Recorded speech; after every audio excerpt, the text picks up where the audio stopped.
गले में बलगम गिरता रहता है, बार बार गला साफ करना पड़ता है, बलगम चिपक जाता है, उसको निकालने में बहुत परेशानी आती है।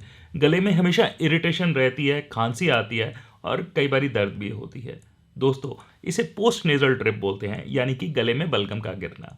इसके बारे में आज हम चर्चा करेंगे और ये जानेंगे कि होम्योपैथी में कौन सी मेडिसिन हैं जो आपकी पोस्ट नेजल ड्रिप को बहुत इफेक्टिवली ट्रीट कर सकती हैं।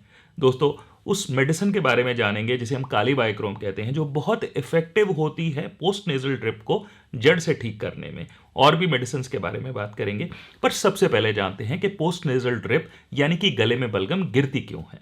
प्रतिदिन हमारे नाक के अंदर की लाइनिंग और साइनस के अंदर की लाइनिंग मिलकर आधा लीटर सिक्रीशंस बनाते हैं। दोस्तों, इन सिक्रीशंस को म्यूकस भी बोलते हैं या हम इसे बलगम भी बोल सकते हैं। ये जो सिक्रीशंस है, म्यूकस है, बलगम है, ये बहुत पतली होती है और हमारे नाक के पीछे वाले रास्ते से हमारे गले में गिरती रहती है और हमें पता भी नहीं चलता।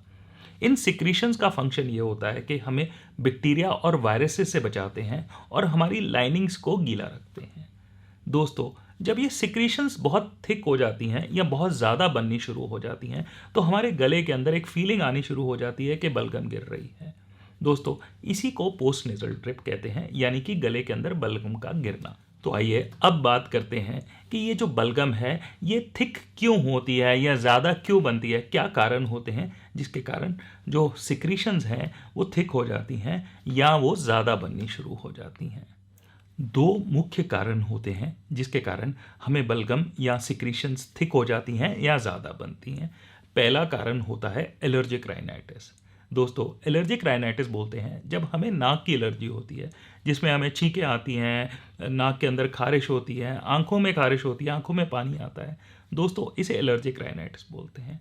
इसके कारण हमारे नाक के अंदर इन्फ्लेमेशन हो जाती है, सोजिश हो जाती है, जिसके कारण हमारी जो नाक की लाइनिंग्स होती हैं वो ज़्यादा म्यूकस बनाना शुरू कर देती हैं। दोस्तों, जब ये म्यूकस ज़्यादा बनता है तो ये हमारे नाक के पीछे वाले हिस्से से हमारे गले के अंदर गिरना शुरू हो जाता है। तो एलर्जिक राइनाइटिस एक कारण होता है। दूसरा कारण होता है साइनोसाइटिस। दोस्तों, साइनोसाइटिस हम बोलते हैं जब हमारे जो स्कल के अंदर हॉलो स्पेसेस हैं, जिन्हें हम साइनस कहते हैं, उनके अंदर सोजिश हो जाती है। दोस्तों, इस सोजिश के कारण बलगम ज़्यादा बनती है और बलगम कई बार थिक हो जाती है। बलगम येलोइश ग्रीन कलर की भी हो सकती है अगर उसमें बैक्टीरियल इन्फेक्शन हो जाए। जब ये साइनसेस की म्यूकस हमारे नाक के पीछे वाले रास्ते से हमारे गले के अंदर गिरना शुरू हो जाती है तो हमें पोस्ट नेजल ड्रिप के सिम्टम्स आने शुरू हो जाते हैं।